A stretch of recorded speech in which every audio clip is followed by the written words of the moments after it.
So I said, is the clock still 3 seconds fast? I mean, it matters. And they said, yeah, I'm going to fix that tomorrow. So that makes a lot of sense. We're going to fix it tomorrow, or we're not going to be here. Oops, I shouldn't have let that out of the bag. Oh, no, I didn't mean to announce that till the third hour. Oh, no, don't hit the delay button. Greetings, my friends. It's great to have you here, and off and running we are. Another 3 hours.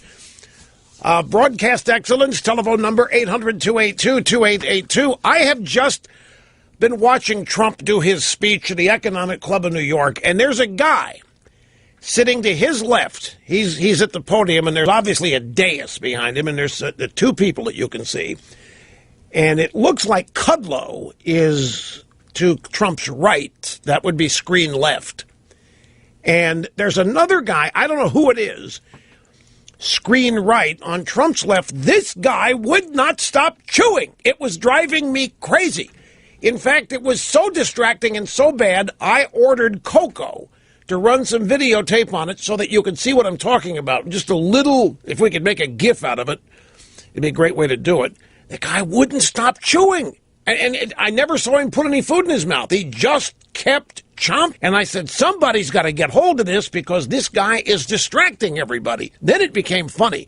Then the guy took a sip of water and still kept chewing. And I never saw a fork. So I don't know if he was chewing his cud or what in the world was going on, but I felt like trying to get hold of somebody and saying, look, you know, at the event, wherever it is, you got to get this guy, you got to get a message to this guy to stop chewing because it's distracting him. But when you see it, you'll see what I'm talking about. I don't know how much we're going to put up. I mean, I don't want to put 10 minutes of video up there. This went on for 5 minutes. And we're going to put enough of it up. Just I wouldn't dare mention things like this and tease you with your inability to see it. So Coco will let me know. Trump said a couple interesting things here. It's a good economic speech. One of the things he said was this. It used to be you couldn't drink the water in Mexico and cars were built in Flint. Now cars are made in Mexico and you can't drink the water in Flint. And it got a round of applause. He also had an interesting economic stat. I think this is a great way of illustrating differences in economic belief, policy, philosophy. You know, we always try to tell people about the Reagan economics, the period of economics, the Reagan presidency. It's been maligned as a supply side trickle down. And, of course, all economic activity is trickle down. But the left has done their best to malign it and to say that all it was tax cuts for the rich.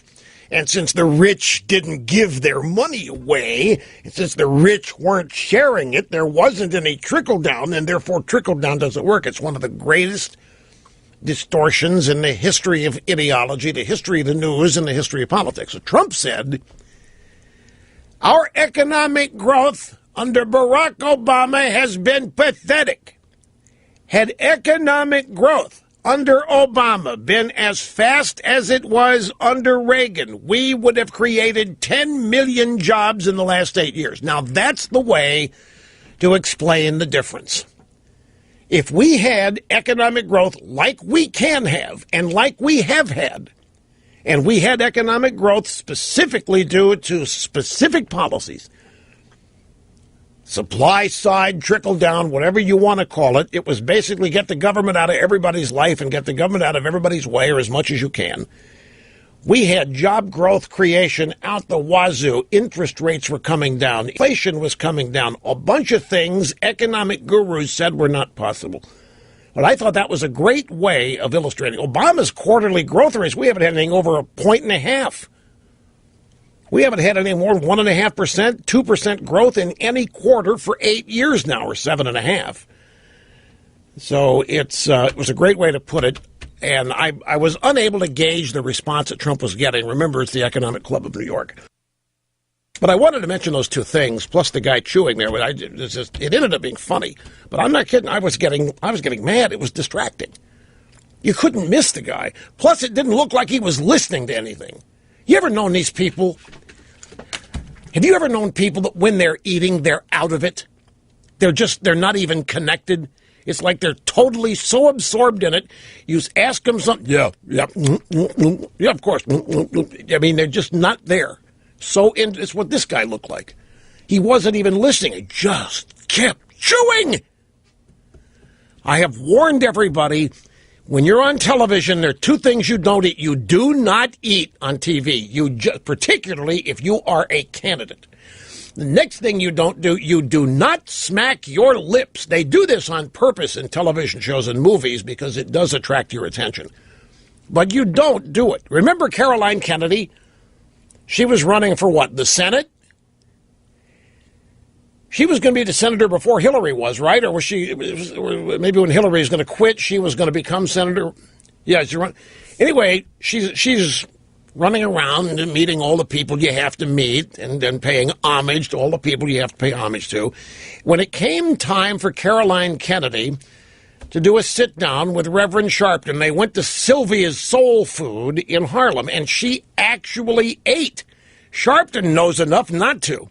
They had a big spread on the table, and she was eating with her mouth wide open and talking at the same time. And I said, that's it. Her campaign is over. You just don't do it. You don't eat in public. You don't eat when the cameras are rolling. And the least of the reasons why something might drop and stain your shirt or your clothes or what have you, nobody looks good eating. And the only time it's scripted is when it's intended to be a distraction.